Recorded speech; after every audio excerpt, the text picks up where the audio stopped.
Being playful always has been understood as irresponsibility. Yes?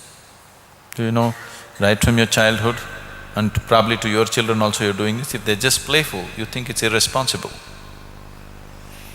The most responsible way to live is that you're playful with life.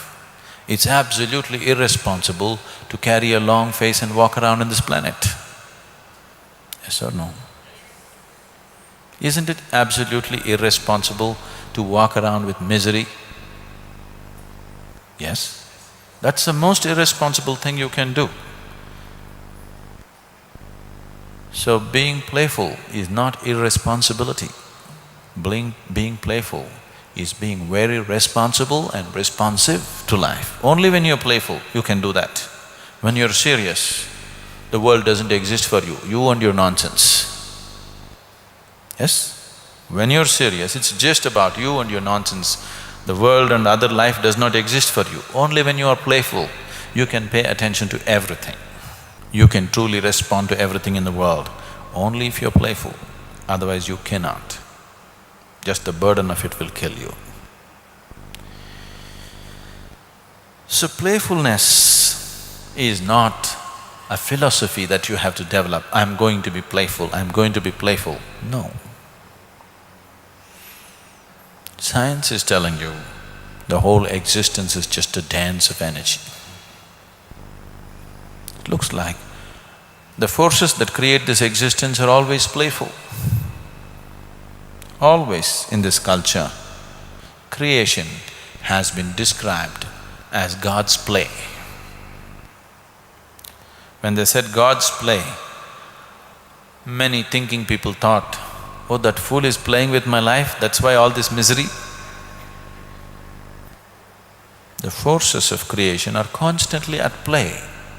If they stop playing, you're finished. Yes? All the basic forces within the body itself, they must be playing with full vigor. Only then everything is nice. If they stop playing or if they refuse to play, you're done, you're over. So playfulness not just in your attitude. This is not your attitude, this is the attitude of the Creator. This is the attitude of the creation. If you are in tune with the creation and the Creator, being playful is very natural. Only when you're not in tune with that, somewhere you got totally enslaved by the process of your mind, your thought, your opinions, your ideologies, your rights and wrongs, your moralities, then only you lost your playfulness. If you're in line with life, if you're in line with creation or Creator, you would naturally be playful. You have started ignoring the larger creation and become too attached to your petty creation, which is happening here. That is why all playfulness is gone. If you're in line with the larger creation, there is no other way to be, you will be playful. Only if one is playful, such a person can truly grapple with the problems in the world without being affected by it and do his best about it. If he doesn't know how to be playful, those problems will just eat him up. The problems that exist in the world are not simple. If you try to grapple with them without the necessary playfulness in you, don't ever think you're going to solve the problem. You will just get gobbled up by the problem, that's all that'll happen. It has eaten up any number of people, isn't it so? Any number of people with good intentions, has it not swallowed? Has it not swallowed the problems of the world? Any number of people with very good intentions have just been licked up by the existing situations. You can only handle them if you're truly playful, otherwise everything will be trouble. If you maintain just a few hours of playfulness in a day about what you're doing, you will see even your physical body will start functioning so much better. Your sleep quota will come down And meditation becomes a natural process for one who is playful. Because the moment you are playful, you are not entangled with the things that you're doing. Once you're not entangled with it, you're not accumulating karma, you're doing yoga. The process of living is not entangling, the process of living has become liberating. So you are no more doing karma, you're doing yoga with the activity that you perform. Once you're doing yoga through the day, definitely everything should get better, isn't it? For a beginner who is not yet accomplished, the activity is necessary. And if you don't make the activity playful, activity is killing, always, no matter what is the type of activity.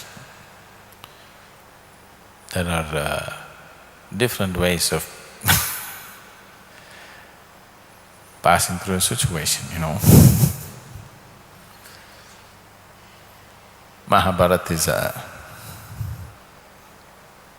tremendous statement on this, how different human beings pass through the same situations.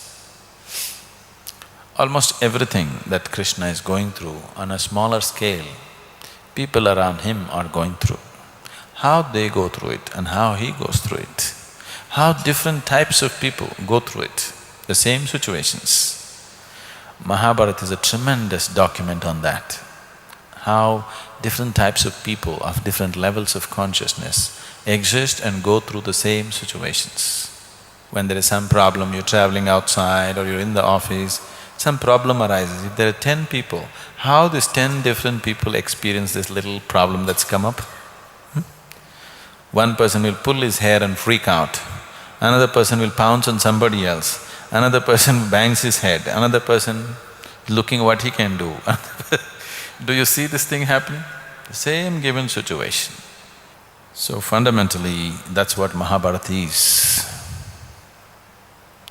That there are all types of people, good people, bad people, outright evil, absolutely virtuous, various types of people. If you look at it, every kind of human being that you can find in any society, they're all there in Mahabharata, a whole range of people. Greedy ones, absolutely selfless ones, fearful ones, brave ones, valiant warriors, cowards, every kind are there.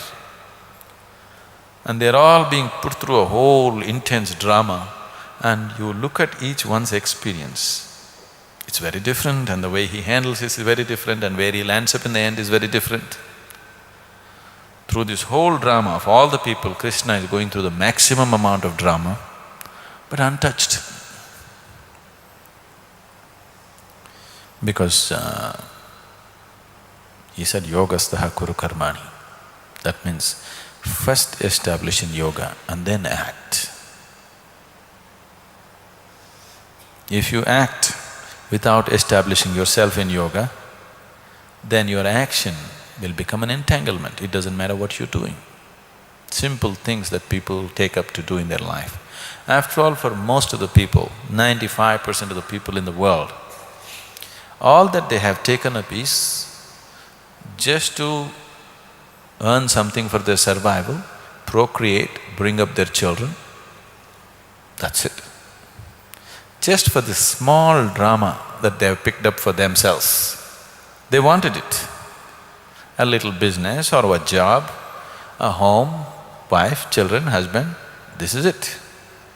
To manage this, where they end up, many of them end up in the insane asylums too, just doing the simple job, isn't it so?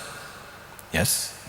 They have not taken up the problems of the world, they don't want to be dharma goptas, wanting to establish dharma in the world. No such great responsibility they have taken up.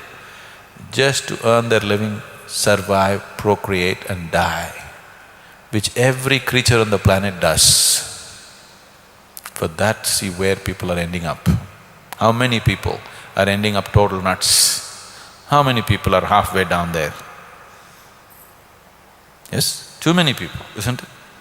It is taking an unusually heavy toll simple life process.